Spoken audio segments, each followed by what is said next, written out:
안녕하세요. 독일어 신문을 읽어준 남자 독신남입니다. 최근 소셜미디어에서 가장 큰 화제를 모으고 있는 주제 중 하나가 바로 한국 드라마 오징어 게임입니다. 관련 동영상 및 게시글들이 끝을 모르고 올라오고 있는데요. 전 세계 모든 시청자들의 입에 지금 오징어 게임이 오르내리고 있다 해도 과언이 아니죠. 재밌는 것은 아직까지도 왜 오징어 게임에 전 세계인들이 이렇게까지 열광을 하는지 정확히 알 수가 없다는 점입니다. 서바이벌 데스 게임에 참여하는 456명의 절박함에 모든 전 세계인들이 공감하고 있는 건데요. 이미 매일같이 신기록을 경신하고 있지만 이런 현상을 정확히 분석한 기사들은 찾아보기가 정말 힘들죠. 지금 평론가들도 이것이 어떤 현상인지 뭐라 딱히 말할 수 있는 근거를 제시하지 못하고 있습니다. 분명한 것은 현대 자본사회가 가지고 있는 모든 문제들이 이 드라마 오징어 게임에 농축되어 있다는 것이죠. 그래서 오징어 게임은 바로 사회 비판을 담은 드라마입니다.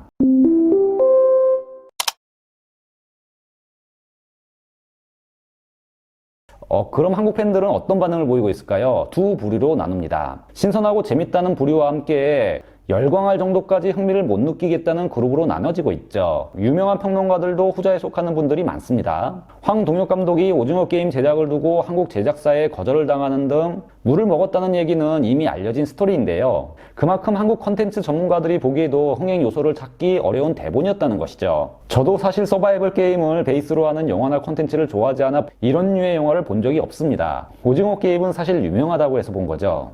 그런데 이 드라마에는 뭔가 섬뜩함이 있습니다. 관련 영상을 제작하기 위해 독일 언론들의 평론을 기다리고 있는데요. 독일 언론들 역시 아직까지 써내고 있지 못합니다. 이유에 어떠하든 오징어 게임의 대박 소식은 전 세계 언론사들의 지면을 가득 채우고 있고 이 드라마가 만들어내는 신기록들에 대해 호평이 연이어 나오고 있죠. 늘 사회 비판을 담은 예술 작품에 관심을 많이 보이는 독일 언론들도 그 기록들을 연이어 보도하고 있습니다. 독일 일간지 슈투트가르터 짜이뚱은 넷플릭스 드라마 역사상 가장 성공한 작품이 될 것이라는 평을 하고 있고요. 독일 공영방송 바이어실 론트풍크는 곧 세계에서 가장 성공한 드라마가 될 것이라고 예상을 하고 있습니다. 그만큼 오징어 게임이 몰고 온 열풍이 대단하다는 것이죠. 오늘은 영상에서 오징어 게임이 열풍을 일으키고 있는가 그 얘기를 하려고 하는 것은 아니고요. 이와 관련해서는 급한 대로 이미 제작해서 올려드렸죠. 이미 지난 영상에서 매체마다 간단히 언급하고 있는 내용들을 제 나름대로 해석해서 영상을 제작해 봤었습니다. 성공의 이유가 어디에 있던 한국 제작사들 모두가 거절했던 이 드라마에 투자한 넷플릭스의 안목이 대단한 것은 사실인 것 같습니다. 당연 그 열매와 수익도 모두 넷플릭스에게 돌아갔죠. 이 한국 드라마의 세계적인 성공에 가장 웃고 있는 곳은 당연 이렇게 넷플릭스일 겁니다. 이미 글로벌 주식시장에서 그 반응이 나타나고 있죠. 코로나 후 미칠 듯이 상승했던 주식시장이 너무 빨리 다가온 인플레이션과 생각보다 좋지 않은 경제 지표들로 인해 주춤했지만요. 넷플릭스만은 오징어 게임 덕에 훨훨 날고 있는 상황입니다. 도대체 넷플릭스에게 오징어 게임이란 무엇이기에 이렇게 주식시장에서까지 반응하고 있는 것일까요? 주식시장에서 주가 상승을 견인했다는 것은 기업의 미래 가치를 높여주고 새로운 성장 동력을 탑재시켜줬다는 얘기가 될 겁니다. 좀 더 정확히 얘기하면 새로운 성장 동력보다 기존 넷플릭스의 전략이 주요해 경쟁력이 있다는 것을 확인시켜 준 것이죠. 넷플릭스의 전략이 앞으로 지금까지의 기대보다 더 성장성을 보장할 수 있다는 것을 오징어 게임을 통해 시장이 알게 된 겁니다. 이 얘기를 하기 위해 먼저 넷플릭스의 기존 기록들을 살펴봐야 하는데요.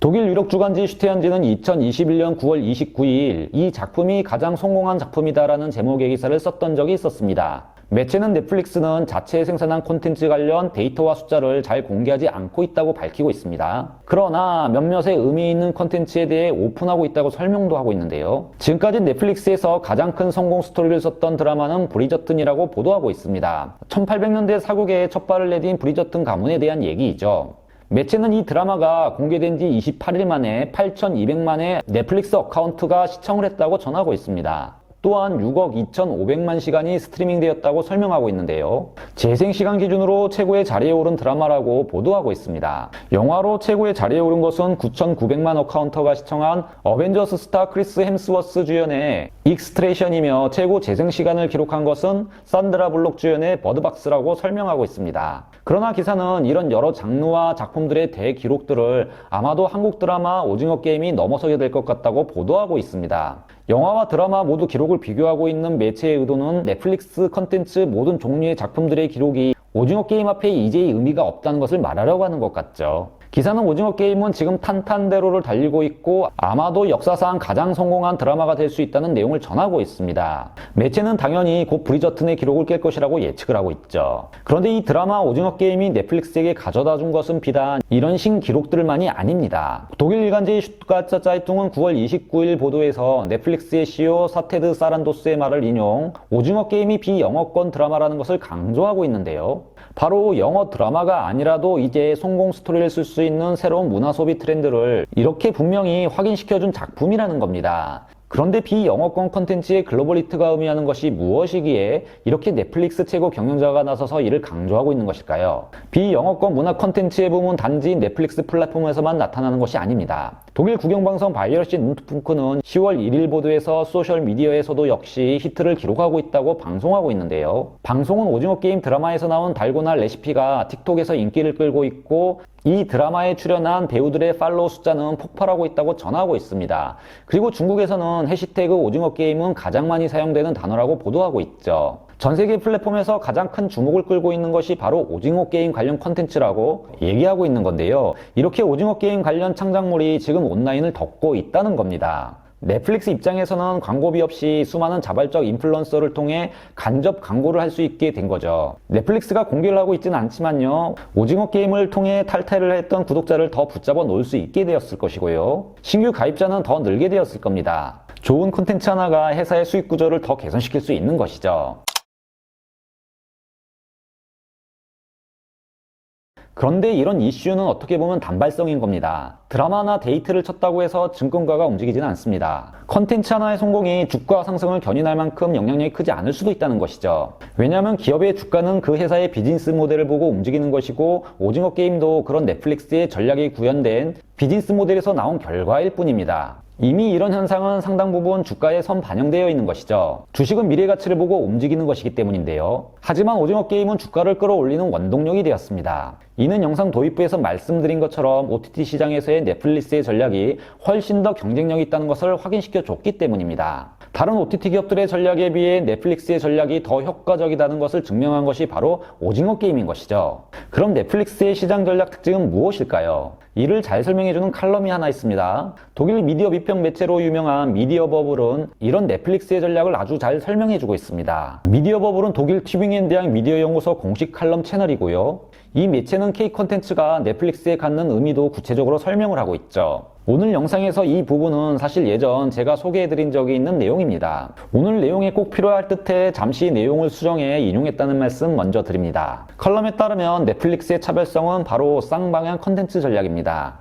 대부분 이제까지 거대 글로벌 컨텐츠 제작업체, 특히 미국 헐리우드 중심의 기업들은 자신들이 직접 발굴한 컨텐츠를 제작해 다른 시장으로 내보내는 일방통행식의 한 방향 전략에 집중을 해왔고 지금도 많은 OTT 플랫폼 기업들이 그렇게 하고 있죠. 그러나 넷플릭스는 각 지역의 컨텐츠를 현지인들을 통해 직접 제작하게 하고 이를 역으로 글로벌 시장으로 유통시키고 있다고 밝히고 있습니다. 칼럼은 이런 넷플릭스만의 방식이 지금 컨텐츠 비즈니스에서 국경을 허물고 있다고 전하고 있는데요. 사실 이런 방식은 꼭 넷플릭스만의 방식이라고 말할 수 없는 부분이 있습니다. IT 기술이 발달하고 유튜브 같은 플랫폼 경제가 컨텐츠 산업에 들어오면서 국경이 허물어지고 있는 것이죠. 시대가 이렇게 바뀌자 넷플릭스는 이제 지역 프로그램이 비즈니스의 성공을 결정짓는다는 것을 알았다는 것이죠. 이를 통해 넷플릭스는 글로벌 시청자들에게 비서양간의 컨텐츠 소비를 가능하게 하고 있다고 말합니다. 그리고 한국을 보면 왜 다국적 컨텐츠의 트렌드가 더욱더 복합적으로 나타나는지 알 수 있다고 전하고 있습니다. 또한 넷플릭스는 서양의 컨텐츠 서비스가 여전히 주를 이루지만 이와 함께 각국의 지역 컨텐츠를 글로벌 시장에 접근시키기도 한다고 주장을 하며 그 근거로 칼럼은 한국 컨텐츠 사업을 예로 들고 있습니다. 혁신을 통해 성장하고 있는 한국 컨텐츠, 즉 K-드라마와 K-영화의 공급을 통해 서양에서는 한국 컨텐츠의 인기를 구축하고 있다고 전하고 있는데요. 즉 성장하고 있는 한류 컨텐츠의 파워를 소개하며 넷플릭스는 전략적으로 이런 한류의 세계화에 편승하고 K-컨텐츠를 자기 편으로 이용하고 있다고 밝히고 있습니다. 이렇게 넷플릭스는 지금 서양 컨텐츠를 각국 지역으로 보내기도 하지만 한국처럼 각 나라의 컨텐츠를 지금 글로벌 시장으로 확대시키는 양방향 전략을 구사하고 있다고 설명하고 있습니다. 그리고 이는 넷플릭스 성공에 중요한 의미가 있다고 주장도 하고 있죠. 바로 넷플릭스의 강력한 무기라는 것이죠. 칼럼은 이런 넷플릭스의 전략이 얼마나 주요한지를 설명하기 위해 먼저 K 콘텐츠의 성장과 그 파워를 분석하고 있습니다. 바로 한류로 불리는 K 콘텐츠가 어떻게 시작하게 되었는지 구체적으로 설명을 하는 건데요. 한류가 1990년 중국 수출부터 일본, 타이완을 거쳐 아시아를 정복해왔던 것, 그리고 이를 뒷받침했던 정부의 수출 정책, 또한 새로운 미디어 기술의 등장, 유튜브, 넷플릭스 같은 플랫폼의 등장으로 한류 2.0 시대를 맞고 있다고 서술하고 있습니다. 기타 한류의 파워, 한국 영화 시장의 특성, 그리고 K 콘텐츠의 저력 등 오늘 내용의 영상과 결이 좀 달라 생략하도록 하겠습니다.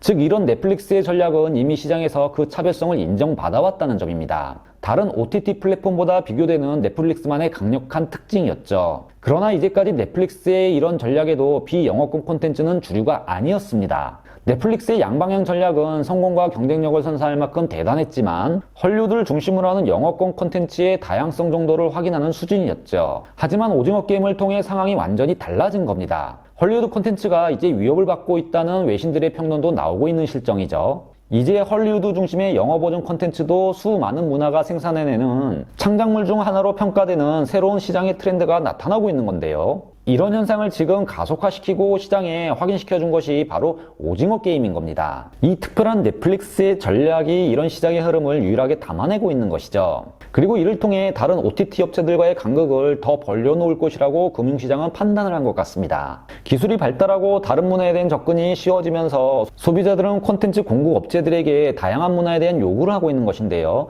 이를 간파하고 양방향 전략을 펼친 넷플릭스 같은 기업의 K 콘텐츠가 지금 날개를 달아주고 있는 겁니다. 즉 지금 시장의 모습은 플랫폼은 미국이 그 플랫폼의 다양한 소프트웨어를 채워주는 것은 K 콘텐츠가 역할 분담을 하고 있는 것이죠. 그리고 한류가 이런 전 세계 트렌드의 기준을 제시하고 있다는 겁니다. 이제 K 콘텐츠가 글로벌 시장에서 성공의 열쇠라는 것을 세계 금융시장이 인정하는 것이죠. 이건 한류가 주류로 본격적으로 들어가고 있다고 해석할 수 있는 사건인 겁니다.